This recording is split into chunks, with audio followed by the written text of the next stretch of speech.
आप सभी के लिए ईश्वर का असीम प्रेम और आप सभी को पूर्ण आशीर्वाद। आज 40 समय का चौथा रविवार है। परमेश्वर हमसे अलग अलग तरीकों से बात करते हैं, जिसमें रविवार का पवित्र बाइबल का पाठ भी शामिल है। रविवार का पाठ हमें ईश्वर के वचनों को प्रकट करता है और उन्हें समझने में मदद करता है, जिससे हमें पवित्र शास्त्र को दैनिक जीवन से सार्थक तरीके से जोड़ने में मदद मिलती है।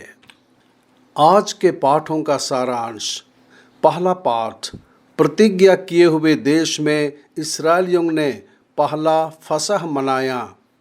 दूसरा पाठ, पौलुस मसीह के साथ हमारे मेल मिलाप का प्रचार किया। सुसमाचार पाठ, उड़ाव पुत्र के दृष्टांत में यीशु ने मनुष्य के पश्चाताप और परमेश्वर की दया और क्षमा के बारे में सिखाया। यहोवा ने योशुआ से कहा, आज के दिन मैंने मिस्र का दोष तुझ पर से हटा दिया है। और दूसरे दिन फसह के दिन उन्होंने भूमि की उपज में से अख़मीरी रोटियां और सूखा अनाज खाया। और दूसरे दिन जब वे देश की उपज में से खा गए, तब मन्ना बंद हो गया।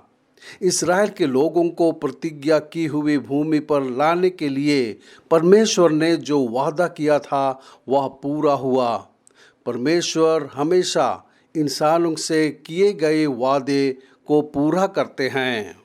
संत पौल आज हमें सिखाते हैं कि जो कोई भी यीशु मसीह में है वह एक नई रचना या प्राणी है। पुराना चला गया, नया आ गया है। यह सब उस ईश्वर की ओर से है जिसने हमें अपने साथ मेल मिलाप करा लिया।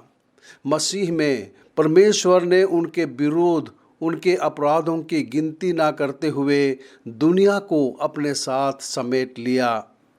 पौलुस ने कुरिन्थियों से विनती की कि उनका परमेश्वर से मेल मिलाप हो जाए, क्योंकि मसीह ने हमारे निमित्त अपने आप को पापी ठहराया, जिसने कोई पाप नहीं किया। यह उसने हमें धर्मी बनाने के लिए किया।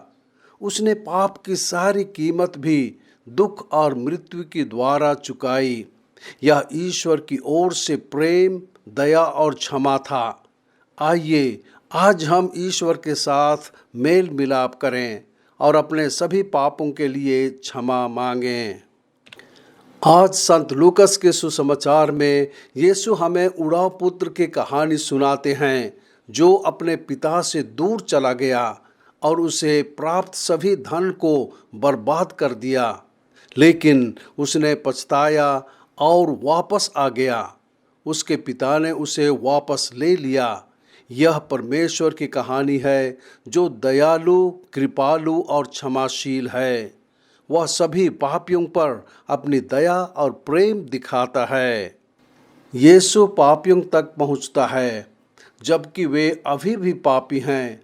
उन्हें उसके साथ संगति के माध्यम से परिवर्तन के लिए आमंत्रित करते हैं। यीशु हमारे बीच कार्य करने वाला परमेश्वर है। हमसे मित्रता करके वह हमें परमेश्वर के साथ मित्रता में लौटने के लिए आमंत्रित कर रहा है। यीशु के साथ मित्रता के द्वारा हमारे पाप क्षमा किए जाते हैं और बदले में हम परमेश्वर के लिए फल लाते हैं। प्रार्थना। हे यीशु, आप करुणा, प्रेम और क्षमा से भरे हुए हैं। उड़ाव पुत्र के कहानी के माध्यम से आपने मानव जाति के लिए परमेश्वर के प्रेम को दिखाया। आज आप हम में से प्रत्येक को एक दूसरे से प्रेम करने और क्षमा करने के लिए कह रहे हैं। एक दूसरे को हमेशा माफ़ करने में हमारी मदद करें। आमीन।